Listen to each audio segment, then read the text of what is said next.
अस्सलाम वालेकुम कॉमर्स के स्टूडेंट्स, कैसे हैं आप सब लोग। उम्मीद है आप लोग सब खैरियत से होंगे। मेरा नाम फराज है। मैं थोड़ा सा अपना इंट्रो करवा देता हूँ। मेरा नाम फराज शेख है और I am a qualified chartered accountant. तो आपके भी जो अकाउंटिंग के जो सिलेबस हैं, चाहे वो ए लेवल्स हो, ओ लेवल्स हो, एम बी हो, बी बी हो, बी कॉम हो, या किसी में भी हम कुछ चीज़ें ना थोड़ा सा ऑर्गेनाइजली पढ़ने की कोशिश करेंगे कि कैसे हम अकाउंटेंसी के जो कोर्स है उसको पढ़ें।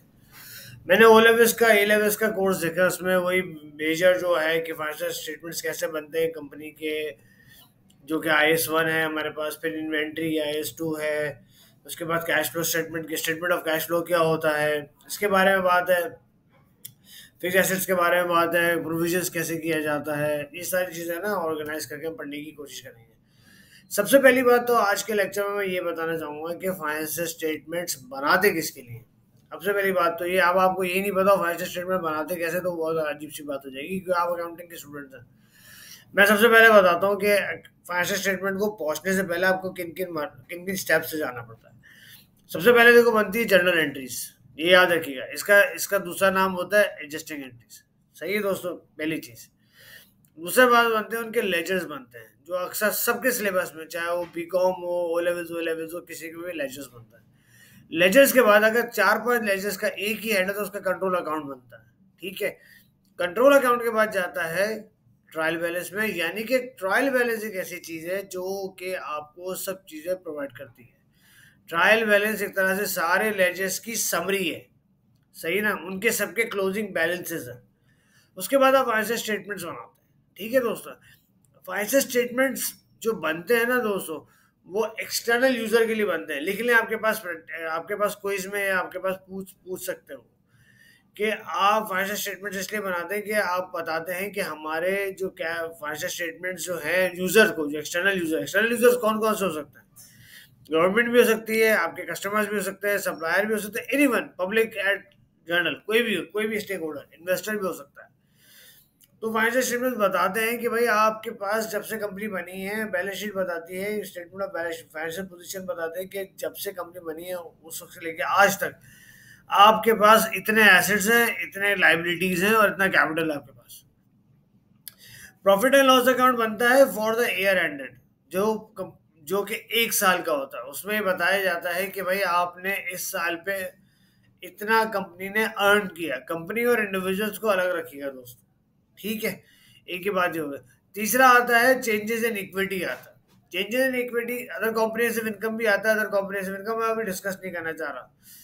उसके बाद आपके पास आता है कि इक्विटी, यानी कि चेंजेस इन इक्विटी, आपने कितना, आपके पास कैपिटल था, कितना आपने प्रॉफिट कमाया शुरू से लेके आखिर तक, उसका डिविडेंड कितना दिया, जनरल रिजर्व्स कितने हैं, कैपिटल रिजर्व्स कितने हैं, वो सारी चीजें बताओ।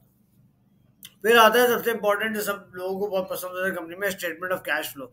यानी कि वो उस अकाउंटिंग प्रॉफिट को उस financial statement of financial position को कैश में कन्वर्ट करते हैं, जिसका नाम है ना स्टेटमेंट ऑफ कैश फ्लो।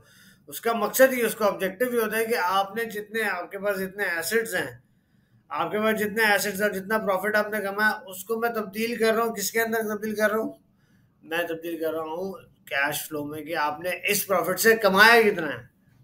ठीक है दोस्तों। उसके बाद नोट्स टू द अकाउंट होता है। मेरा सवाल आप लोगों से ये कि मैनेजमेंट अकाउंट्स में और फाइनेंशियल स्टेटमेंट में डिफरेंस क्या है। ये आप लोग के लिए एक सवाल है कि भाई फाइनेंशियल स्टेटमेंट में और कैश फ्लो में डिफरेंस क्या है। ये बहुत बेसिक अकाउंटेंसी है ये जो हमारे पास आती है। अब इसके बाद हमें इसको एलॉबरेट करना पड़ता है कि कैपिटल लॉन्ग टर्म लाइबिलिटीज कौन सी है, शॉर्ट टर्म कौन सी है, डेफर्ड टैक्स किधर आना चाहिए, डेफर्ड लाइबिलिटीज क्या होती है, ट्रेड क्रेडिटर्स का मतलब क्या है, अक्रूड लाइबिलिटीज का क्या मतलब है। बहुत बेसिक बेसिक चीजें सारी ना, जो अगर आप किसी भी लेवल पे हो तो आपको ये चीज जरूरत पेश आनी होगी। तो अगर आप लोग वाकई इस चीज में मुझसे पढ़ना चाहते हैं तो मुझे जरूर बताइएगा, इंशाल्लाह मैं आपको बिल्कुल स्टेज वाइज लेके चलूंगा। लेकिन अगर आप पढ़ना नहीं भी चाहते तब भी मैं आपकी हेल्प आउट करूंगा, ताकि अकाउंटेंसी आपको पता चल सके। सही है ना, कि अकाउंटेंसी होती क्या है। तो मैंने सिर्फ IS 1 के बारे में आपसे बात की है, कि फाइनेंशियल स्टेटमेंट्स के ऊपर बात की है। भाई फाइनेंशियल स्टेटमेंट में अगर कोई आपका सवाल होता है कि सर ये कंपोनेंट समझ में नहीं आ रहा, आखिर में नोट्स टू द अकाउंट होता है। नोट्स टू द अकाउंट का मतलब, notes to the financial statement का मतलब ये होता है कि भाई आप कौन कौन आप एक कंपनी की कब बनी, कौन से अकाउंटिंग स्टैंडर्ड्स फॉलो कर रही है, क्या उसकी अकाउंटिंग पॉलिसीज है, जो फाइनेंशियल स्टेटमेंट्स बने हैं ये किस फ्रेमवर्क के थ्रू बने हैं, ये सारी चीज़ें उसमें लिखी होती हैं। अगर किसी फाइनेंशियल जो बैलेंस शीट का स्टेटमेंट फाइनेंशियल पोजीशन का कोई क्लब आता है तो उसका नोट्स दिए जाते हैं, इसका ब्रेकअप ये है, इसका ब्रेकअप ये है, इसका ब्रेकअप ये है, इसका ब्रेकअप ये है।